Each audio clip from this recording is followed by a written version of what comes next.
तो अभी हम हैं काले लिनक्स के डेस्कटॉप पे। काले लिनक्स इंस्टॉल करने के बाद कुछ ऐसा दिखता है। विंडोज़ की ही तरह उसमें आप अपना यूज़र नेम और पासवर्ड डाल सकते हैं और जैसे ही आप डालेंगे वो ऐसे आपका डेस्कटॉप खुल जाएगा। जैसे कि आप देख रहे हैं इसमें भी माउस पॉइंटर है जैसे कि विंडोज़ में होता है, बिल्कुल लगभग वैसा ही दिख रहा है, लेकिन ये अलग है। अब इसकी एप्लीकेशंस हम खोल के देखेंगे कि क्या है इसमें। देखिए इतनी सारी चीज़ें इसमें पहले से आती हैं लोड। ये काले लिनक्स है और इसमें ये एप्लीकेशंस पहले से लोड आती हैं। अब मैं आपको बताऊंगा, एक रफ जानकारी दूंगा आपको कि ये कौन सी एप्लीकेशन किस लिए है और कैसे इस्तेमाल कर सकते हैं, उसका क्या फ़ायदा है। चलिए, इन्फॉर्मेशन गैदरिंग होता है। इन्फॉर्मेशन लेने के लिए आप किसी वेबसाइट का स्टेटस जानना चाहते हैं, किसी सर्वर का स्टेटस जानना चाहते हैं। देखिए ये अलग अलग स्पार्ट, ये सब प्रोग्रामर्स हैं जो एडवांस्ड प्रोग्रामर्स हैं, उन्होंने ये बनाया हुआ है। क्योंकि ये ओपन कम्युनिटी है तो इस कम्युनिटी में कोई भी कंट्रीब्यूट कर सकता है, एप्लीकेशंस डेवलप कर सकता है। अगर लिनक्स बेस्ड कोई डेवलपर है तो इसके लिए वो एप्लीकेशन बना सकता है और जो इनके मास्टर्स हैं, जो कम्युनिटी के हेड हैं, अगर उनको वो आइडिया पसंद आए तो वो अगले काले लिनक्स का जो वर्जन है उसमें वो एप्लीकेशन को इंक्लूड कर देंगे। तो ये उन्हीं लोगों की बनाई हुई चीज़ें हैं जो करते हैं एडवांस चीज़ें, जो क्रैक करते हैं, लूप होल्स ढूंढते हैं वेबसाइट्स में, उनकी बनाई हुई चीज़ें हैं ये। चलिए, तो ये रहे इन्फॉर्मेशन गैदरिंग की, ये सारी एप्लीकेशंस हैं। और मैं आपको बता दूं कि ये जो एप्लीकेशंस हैं ये ग्राफिकल एप्लीकेशंस नहीं है। ऐसा नहीं है कि आपने विंडोज़ में जैसे आप अलग अलग सॉफ्टवेयर ओपन करते हैं तो अलग अलग विंडोज़ खुल जाती हैं। इनकी जो सारे एप्लीकेशन होते हैं ना, ज़्यादातर कमांड प्रॉम्प्ट जैसे नज़र आते हैं। मतलब आपको ज़्यादा इसमें फ़ोटोज़ वगैरह नज़र नहीं आएंगे, इसमें आपको सिर्फ कमांड लैंग्वेजेस यही सब नज़र आएगा। क्योंकि टेक्निकल लोगों के लिए उनको अच्छा दिखे ना दिखे उससे कोई फ़र्क नहीं पड़ता, उनको बस उनका काम हो जाना चाहिए और यही तो लोग इसलिए तो यूज़ करते हैं इसको। चलिए, इन्फॉर्मेशन गैदरिंग मतलब इन्फॉर्मेशन लेना किसी डेटाबेस के बारे में, वेबसाइट के बारे में, उन चीज़ों के बारे में।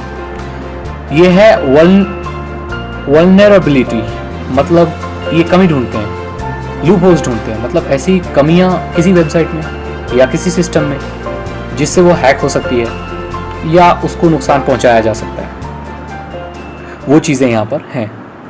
वेब एप्लीकेशन एनालिसिस, तो यहाँ जो वेब एप्लीकेशन है, आपको पता है कि वर्डप्रेस है, वेब एप्लीकेशन है, ब्लॉगिंग प्लेटफॉर्म है उसको बोलते हैं। ऐसे ही जूमला है, ऐसे कई सारी एप्लीकेशन है ऑनलाइन चलती हैं जो, तो उनका एनालिसिस आप इससे कर सकते हैं। ये डेटाबेस असेसमेंट है।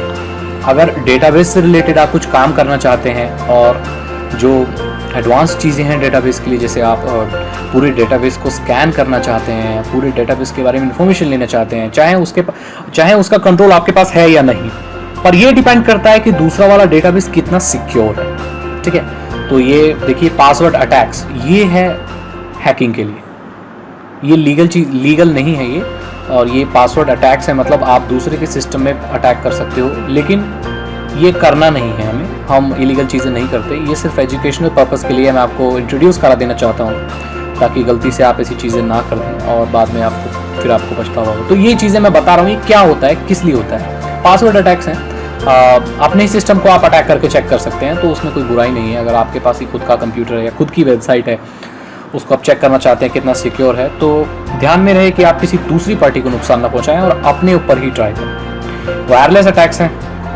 कि मान लीजिए वाईफाई से आप किसी के कनेक्टेड हैं, दूसरे वाईफाई को आप चेक करना चाहते हैं तो आप वहाँ कर सकते हो। रिवर्स इंजीनियरिंग है, मतलब अगर आप कोई एक ऑपरेशन करते हो तो दूसरे सिस्टम में क्या उसका रिएक्शन होता है, या ये सब चीज़ें आप चेक कर सकते हो। स्निपिंग, स्नूफिंग, एक्सप्लॉयटेशन, मतलब चेक कर सकते हो कमियाँ। अगेन ज़्यादा डेप्थ में नहीं जा रहा हूँ मैं, बस नॉर्मली बता रहा हूँ आपको कि किस लिए यूज़ होता है या क्या है जो भी। तो स्निफिंग एंड स्पूफिंग और स्निफिंग धोखाधड़ी जिसे आप बोल सकते हो इंटरनेट वर्ल्ड की, कि आप ये जो फिशिंग वगैरह ये भी स्पूफिंग और स्निफिंग में ही आता है। धोखाधड़ी से किसी की पासवर्ड वगैरह ले लेना, ये सब उल्टे काम करना, ये सब स्निफिंग स्पूफिंग में आता है। फॉरेंसिक, अब ये थोड़े अपर लेवल की चीज़ है, स्पाई कर सकते हो, किसी चीज़ के बारे में ज़्यादा इन्फॉर्मेशन ले सकते हो नॉर्मल यूज़र से।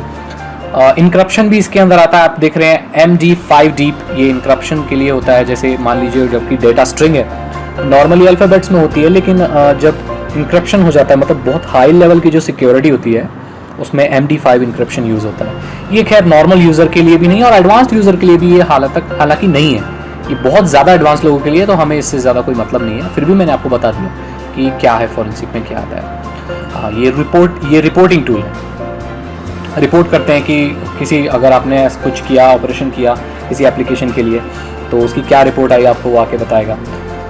मतलब ये सिस्टम आपको बताएगा कि क्या रिज़ल्ट हुआ उसका और कितनी सिक्योर है किसी की वेबसाइट या किसी के सिस्टम में कितने लूप होल्स हैं, ये आपको पता चलेगा। ये सिस्टम सर्विस है, ये मेंटेनेंस के लिए है, मतलब काले लिनक्स में कितने मेंटेनेंस आप कर सकते हो, अपने मन मुताबिक आप ढाल सकते हो इस सॉफ्टवेयर को। ये सॉफ्टवेयर बहुत ही पावरफुल है और जो सबसे एडवांस्ड यूज़र आप जानते हैं, किसी को भी जानते हैं, तो वो इसको ज़रूर यूज़ करता है। बिना इसके उनका काम हो ही नहीं सकता।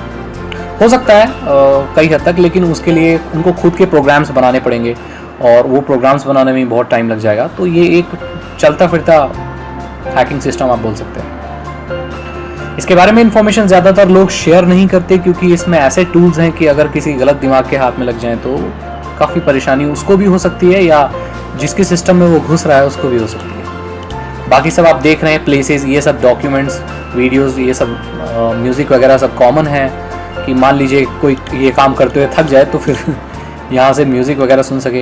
एक्चुअली ये एक लिनक्स ऑपरेटिंग सिस्टम ही है। लिनक्स ऑपरेटिंग सिस्टम पहले बना था, ये ओपन सोर्स सॉफ्टवेयर है, तो ये बना था नॉर्मल ऑपरेशंस के लिए, लेकिन इसको खाली का रूप दे दिया गया ताकि इसमें एडवांस चीज़ें हो सके।